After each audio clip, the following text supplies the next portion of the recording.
What is prayer? Talking to God, listening to God, talking with God, or something else entirely? That's what we're going to talk about on this Sermon on the Run. Hey, I'm Jim. I'm a real-life pastor and an amateur runner, and today we're talking about prayer, which is a thing that's not unique to Christianity. I think it's just part of being human, but what exactly do we mean by this thing called prayer? Growing up, I was told prayer is talking to God. God is always listening, like those old Verizon commercials. Can you hear me now? God's answer would be yes. But then later I was told, no, prayer is God talking with you. So you're the one listening. But then there's the whole, maybe it's just a two-way conversation and you both get to say something. And if that's your definition of prayer, keep it up. But I think there might be a little more we could explore. Now, one prayer that a lot of people are really familiar with is the Lord's Prayer. The disciples said, Jesus, teach us how to pray. And he did this whole, Our Father who art in heaven. Our Father, art who is up in heaven, hallowed be thy name. Thy kingdom, the magic kingdom, as it is on earth in the helicopter. One of my favorite things about this prayer is that some people think that when you would ask a rabbi, teach me how to pray, you're really asking the rabbi, what's most important to you? What are your values? And the prayer that a rabbi would teach you would be a reflection of that rabbi's values. So, God's kingdom come on earth as it is in heaven. Give us this day our daily bread. You know, those are some of the values of Jesus that we see expressed in this prayer that he taught. So prayer is more than just talking and listening to God. Prayer can also be an expression of our values and a reminder to root ourselves in those values.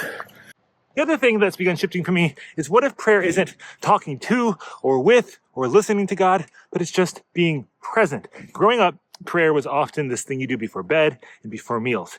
Dear Jesus, thank you for this day. Dear God, thank you for this food, that sort of a thing. And it was like saying thank you, which is a great thing to do.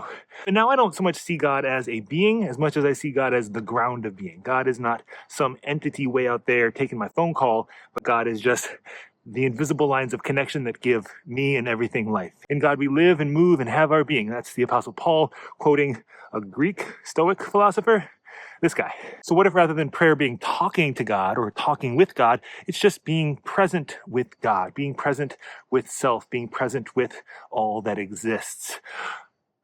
Just a breath in the midst of all the noise, a moment of stillness in the midst of all the movement. It's kind of refreshing, isn't it?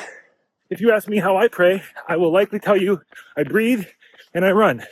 And sometimes I do them both at the same time. It's being aware of my breath that reminds me breathing isn't something I do, but something I witness as it happens. That's Eckhart Tolle, by the way. And running is this chance to be connected with the world around me, with the world within me in such an intentional and sometimes uncomfortable way. Noticing the dog barking, noticing my thoughts racing, noticing my breath rising and falling, just being present. That is prayer. Prayer isn't so much about what you're saying, but how you're saying it. The method is the message. That's Marshall McLuhan. He wasn't talking about prayer, but I think it still says something about prayer. So if you don't know what words to say, don't worry about it. The words are never the point. It's the posture, it's the moment, it's the presence. And if you can be present with a single word, a single phrase, a single song, a single silence, great. And if you can be present with all the words, well, you do you. So let's wrap this video up with a prayer. Only I'm just going to run because that's how I pray. If you want to use words, go ahead. If you want to just find yourself on this run with me, notice your breath. Let's pray.